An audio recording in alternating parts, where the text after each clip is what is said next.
as the proportion of kids with developmental issues or behavioral issues and lot of developmental problems is increasing. The present prevalence is around 1 in 12 kids are affected with some kind of developmental problem. It can be mild, moderate, severe, it can be multiple diagnoses like autism, ADHD, language and communication problems, learning disability, intellectual disability, and so on. And moreover, 1 in 40 to 1 in 45 kids are getting affected with autism. So, definitely there is a raise in the problem, but you definitely have to have a therapy that is objective. There are multiple therapies that are going on in general. There are a lot of therapy centers that are giving therapies to the kids. Many of them are non-evidence based practices, some of them are evidence based practices. First of all, you need to identify if you are doing a good evidence-based practice or you are giving an evidence-based therapy for your child. Second, the parents needs to look is the therapy objective? Me saying that the therapy is working, me saying that the child is improving in the center, the child is doing great in the center, doesn't make sense if the child is not showing the same skills at home.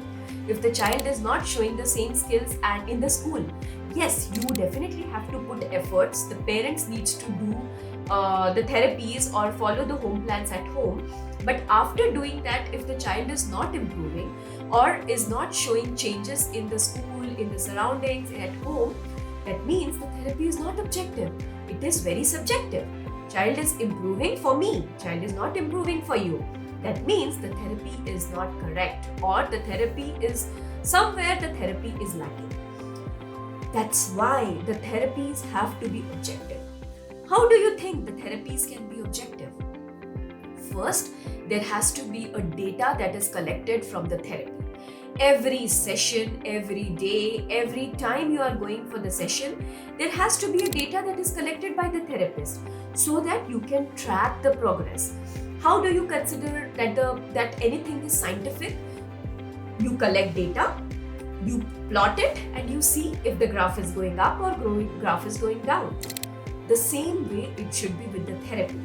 In the skill teaching, the data should be collected and the graph should go up. In the behavior reduction, the data should be collected and the graph should go down, that yes, the behaviors are reducing.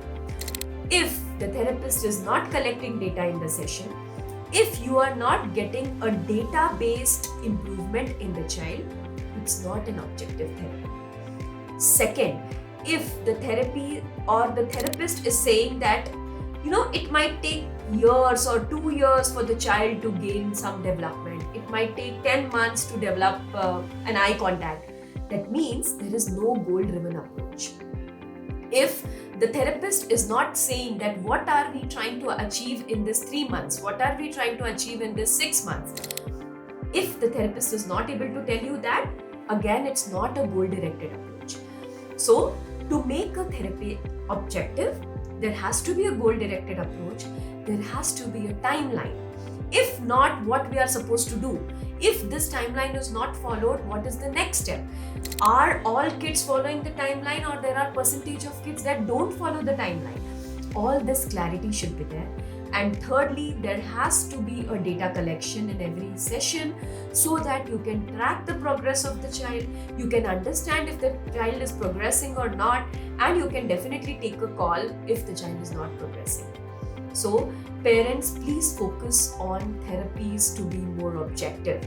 Try to avoid therapists or try to avoid sessions where there is no objectivity shown, there are no data that is taken, and the therapy is just going on for years and years and years, and the same things are going on and the child is not showing improvement. Put your foot down, question your therapist, question your senior therapist that what will be the next step, how the child will progress. Okay, my child is slow progressing.